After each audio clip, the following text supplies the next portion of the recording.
আসসালামু আলাইকুম বন্ধুরা, তোমরা সবাই কেমন আছো? আমি আল্লাহর রহমতে ভালোই আছি। এই যে দেখো, আমি বালতি টালটি নিয়ে সব চলে আসছি হচ্ছে বাহিরে।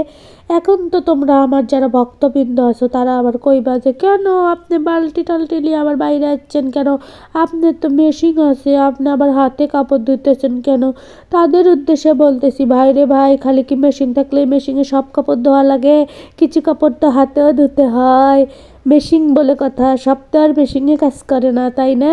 তো যাই হোক, আমি আগে জায়গাটাকে সুন্দর করে পরিষ্কার করে নিলাম। নিয়ে ঘটনা হয়েছে, এই যে হাউসটা দেখতেছো, এটা কিন্তু আমি সটকি করার জন্য করছিলাম, বিগত ভিডিওতে তোমরা দেখছো।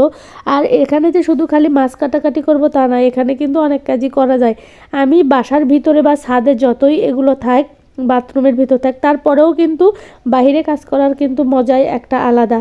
বাহিরে কাজ করার মজাও যেরকম আলাদা, কাজ করেও শান্তি পাওয়া যায়, একদম খোলামেলা সব কিছুই ভালোভাবে পরিপাটিভাবে করা যায় আর কি। আর তাছাড়া যে উদ্দেশ্যে আজকে আমি বাহিরে বাচ্চার কাপড়টা হচ্ছে বাচ্চার বাহিরে ধুতে আসছি, তার একটা কারণ আছে। সেটা হচ্ছে আজকে আমার বাসায় বিদ্যুৎ চলে গেছে। তো সারাদিন আজকে বিদ্যুৎ আসবে না, মাইক দিয়ে নাকি ঘোষণা করা হয়েছে, সেটা আমি শুনতে পাইনি। তো যাই হোক, তো ট্যাঙ্কিতে তো ভরা পানি আছে, সমস্যা নাই। তো সেই জন্যে বললাম যে একটু বাহিরে যাই একটু আমি বাচ্চার কাপড়গুলো ধুই।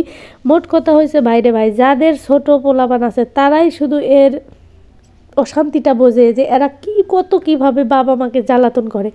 ঘটনা হয়েছে, এই যে দেখতে পাচ্ছ, এটা কিন্তু একটা জ্যাকেট। আর এই জ্যাকেটটা যেই দিন কিনছি সেই দিন আমি দুই ভাইকে সুন্দর করে নিয়ে মার্কেট থেকে কিনে দিছি। তখন কিন্তু অল্প শীত ছিল, বলছি যে ঠিক আছে এটা এখন পরে যাইও না, ওদের কোচিংয়ে হলো ক্লাস পার্টি ছিল। এখন ওই পার্টিতে যায়া ভাইরে ভাই, ওরা স্প্রে কেক মেক দিয়ে নতুন জ্যাকেটটা একদম দাগ ভরে নিয়ে আসছে। তো এটা দেখে তো মেজাজটা কার খারাপ না হবে বলেন? যারা আমার মতো, যাদের বাচ্চা আছে, মায়েরা আছেন, তারা তো জানেনই যে বাচ্চাদের কাজই শুধু মেলোমেলো করা, মাখানো। তো এখন নতুন জ্যাকেট ময়লাও হয়নি বা একদিন পরেও নি। আমি নিষেধ করছিলাম, তারপরেও ছোট বাচ্চা, ও ভাবছে যে আমাকে ভালো লাগতেছে, যাই।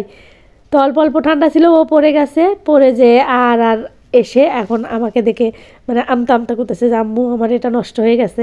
তো এখন কী করা, আমি তো আর মা হয়ে ওইভাবে রেখে দিতে পারি না।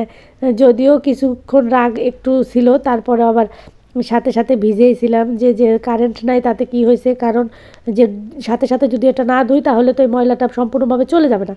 তো যাই হোক, আমি একটু ময়লাটা ধুলাম, একটু হেক্সিচল দিয়েছিলাম আর কি, লেবু দিয়েছিলাম, এগুলো দিয়ে আমি ভালোভাবে মোটামুটি পরিষ্কার করার চেষ্টা করতেছি। তো এখন আমি তো গৃহিণী মানুষ, তোমাদের সাথে এগুলাই শেয়ার করব, এটাই স্বাভাবিক। এর বাইরে আর আমি কি তোমাদের সাথে শেয়ার করব? কোথায় যাই, কি খাই, সবই তো তোমাদের সাথে শেয়ার করি। তো মোটামুটি তোমাদের সাথে শেয়ার করার চেষ্টা করি আর কি। তো এখানে আমার একটা বোরকা আছে, মাঝে মাঝে আমি যখন বাইরে যাই ওদের স্কুল প্রাইভেটে, তখন কিন্তু সবসময় আমি বোরকা পরে যাই, এটা তোমরা জানো।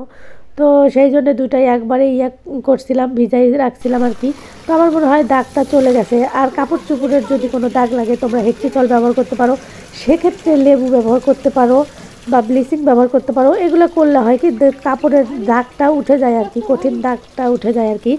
তো তোমাদের সাথে শেয়ার করলাম। আমার ভিডিও ভালো লাগলে একটু লাইক কমেন্ট করো, বেশি বেশি করে আমাকে সাপোর্ট করো। তো এই প্রত্যাশায় আগামীতে আবার নতুন একটা ব্লগ নিয়ে তোমাদের মাঝে হাজির হব। তো তোমরা ভালো থেকো, আল্লাহ হাফেজ।